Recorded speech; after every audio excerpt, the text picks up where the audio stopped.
Easy physics বই থেকে এই পর্বে আমরা বেসিক কনসেপ্টে পঞ্চম অধ্যায়ের একটা টপিকস আলোচনা করব, সেটা হলো তরলের ভেতরে চাপ। এখানে খেয়াল করো, প্রথমে আমরা প্লবতার সংজ্ঞাটা পড়ি। তরল বা বায়বীয় পদার্থে আংশিক বা সম্পূর্ণভাবে নিমজ্জিত কোনো বস্তুর উপর তরল বা বায়বীয় পদার্থ লম্বভাবে যে ঊর্ধ্বমুখী বল প্রয়োগ করে তাকে প্লবতা বলে। সহজ ভাষায় বললে এরকম, পানির মধ্যে কোনো কিছু রাখা হলে পানি বস্তুর উপরের দিকে যে বলটা প্রয়োগ করে, মানে বস্তুর উপর বাহিরের দিকে যে বলটা প্রয়োগ করে তাকে আমরা প্লবতা বলি। তরলের অভ্যন্তরে চাপ তরলের গভীরতার সমানুপাতিক, মানে পি সমানুপাতিক এইচ। যত গভীরে যাওয়া যাবে তরলের চাপের পরিমাণ তত বৃদ্ধি পাবে। আর একটা ইউনিট তোমরা একটু মনে রাখবা, 1 অ্যাটমসফিয়ার সমান হচ্ছে 101.325 প্যাসকেল। এটা অনেক সময় প্রয়োজন হয়ে থাকে, এই জন্য তোমাদেরকে ইনফরমেশনটা দিয়ে রাখলাম। এছাড়া তোমাদের বই একটা ছক দেয়া ছিল বা গ্রাফ আকারে দেয়া ছিল, সেটা আমি এখানে দিয়ে রেখেছি। এইখানে হচ্ছে গভীরতা, প্রতি কিলোমিটার গভীরতার জন্য দেখো 100 অ্যাটমসফিয়ার করে হচ্ছে চাপের পরিমাণ বৃদ্ধি পেতে থাকে। এখানে দেখো 1 অ্যাটমসফিয়ার সমান কত প্যাসকেল, সেটা আমি উল্লেখ করে দিয়েছি।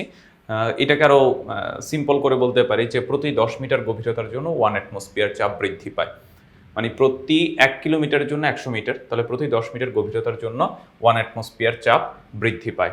আচ্ছা, এখানে একটা প্রশ্ন দেয়া আছে, তিমি মাছ সমুদ্রের পৃষ্ঠ থেকে 2100 মিটার গভীরতায় যেতে পারে, সেটি কত চাপ সহ্য করতে পারে? ধরে নাও যে প্রতি 10 মিটার গভীরতার জন্য 1 অ্যাটমসফিয়ার চাপ বাড়ে। তো এখন আমরা 10 মিটার গভীরতার জন্য যদি 1 অ্যাটমসফিয়ার করে চাপ বাড়ে, তাহলে 2100কে 10 দ্বারা ভাগ করে 210 অ্যাটমসফিয়ার, অর্থাৎ তিমি মাছটি 210 অ্যাটমসফিয়ার চাপ সহ্য করতে পারে, কারণ তিমি মাছটি হচ্ছে 2100 মিটার গভীরে যেতে পারে। আর 2100 মিটার গভীরে চাপের পরিমাণ হচ্ছে 210, অর্থাৎ এতটুকু চাপ সহ্য করতে পারে।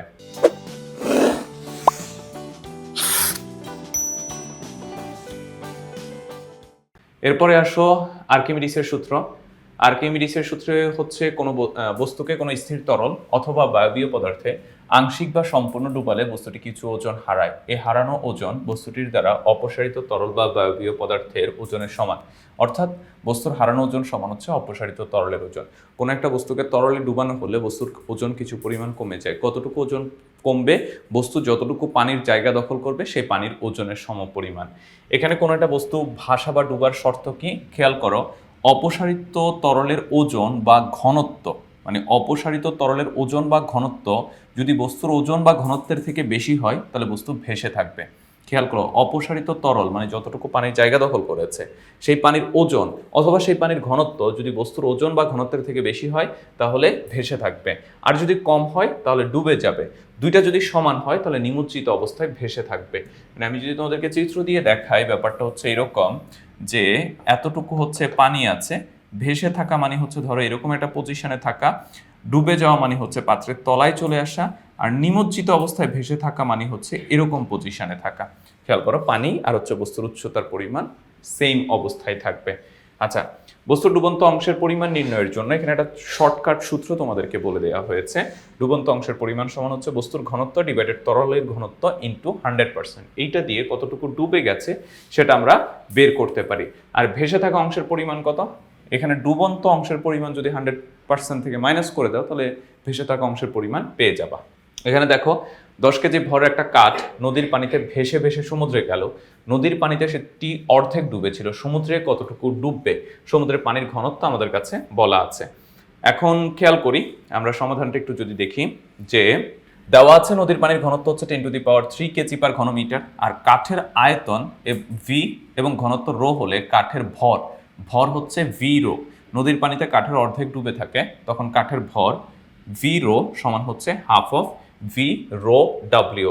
কারণ এইখান থেকে ভি রোটা হচ্ছে কাঠের ভর, আর এইটা হচ্ছে অপসারিত পানির ভর। অপসারিত পানির ভর আর কাঠের ভর যদি সমান হয় তাহলে ডুবন্ত অবস্থায় ভেসে থাকে, যেটা আমরা একটু আগে দেখেছিলাম। তো এখানে বস্তুর ভর অর্ধেক অপসারিত, মানে বস্তুর অর্ধেক ভরের অপসারিত ভরের সমপরিমাণ। তাহলে এখান থেকে কাঠের ঘনত্ব কি হবে? রো সমান হচ্ছে হাফ অফ রো ডাব্লিউ। বিভি কাটাকাটি চলে যায়, তাহলে রো সমান হচ্ছে হাফ অফ রো ডাব্লিউ, তাহলে 0.5 × 10⁻³ কেজি পার ঘনমিটার। এইটা হচ্ছে কি কাঠের ঘনত্ব। এখন একটু আগে আমরা দেখেছিলাম ডুবন্ত অংশের পরিমাণ সমান হচ্ছে বস্তুর ঘনত্ব ডিভাইডেড তরলের ঘনত্ব। বস্তুর ঘনত্ব পেয়ে গেছি, তরলের ঘনত্ব মানে সমুদ্রের পানির ঘনত্ব আমাদের প্রশ্নে বলা ছিল। এই যে সমুদ্রের পানির ঘনত্ব হচ্ছে আমাদের প্রশ্নে বলা ছিল 1.03 × 10⁻³ কেজি পার ঘনমিটার। তো এইটা দিয়ে যদি আমরা ডিভাইড করি 100% তাহলে 48.5%, এটাই হচ্ছে ডুবন্ত অংশের পরিমাণ। এখন যদি ভেসে থাকা অংশের পরিমাণ বলি, 100 থেকে এটাকে মাইনাস করে দাও, তাহলে ভেসে থাকা অংশের পরিমাণ পেয়ে যাবে। আরেকটা হচ্ছে প্যাসকেলের সূত্র। পাত্রে আবদ্ধ তরল বা বায়বীয় পদার্থে কোনো অংশের উপর বাইরে থেকে চাপ প্রয়োগ করলে সেই চাপ কিছুমাত্র না কমে তরল বা বায়বীয় পদার্থের সব দিকে সমানভাবে সঞ্চালিত হবে এবং তরল বা বায়বীয় পদার্থের সংলগ্ন পাত্রের গায়ে লম্বভাবে ক্রিয়া করবে। এটাই হচ্ছে আমাদের মূলত প্যাসকেলের সূত্র। প্যাসকেলের সূত্র হচ্ছে কি, কোনো একটা আবদ্ধ পাত্রে তরল বা বায়বীয় পদার্থের উপর বাইরে থেকে যদি চাপ প্রয়োগ করা হয়, সেই চাপ না কমে সব দিকে সমানভাবে ছড়ায় পড়বে এবং পাত্রের গায়ে লম্বভাবে ক্রিয়া করবে। তো এটাই ছিল এই পর্বের আমাদের বেসিক আলোচনা। পরবর্তী পর্বে আমরা বাকি বিষয়গুলো নিয়ে আলোচনা করব। সেই পর্বে সবাইকে আমন্ত্রণ জানিয়ে এই পর্ব এখানেই শেষ করছি। আর প্রশ্নগুলো বা বেসিক কনসেপ্টগুলো আমরা আলোচনা করছি ইজি ফিজিক্স বই থেকে। তোমরা যারা ইজি ফিজিক্স বই সংগ্রহ করনি, খুব দ্রুত সংগ্রহ করে ফেলবে।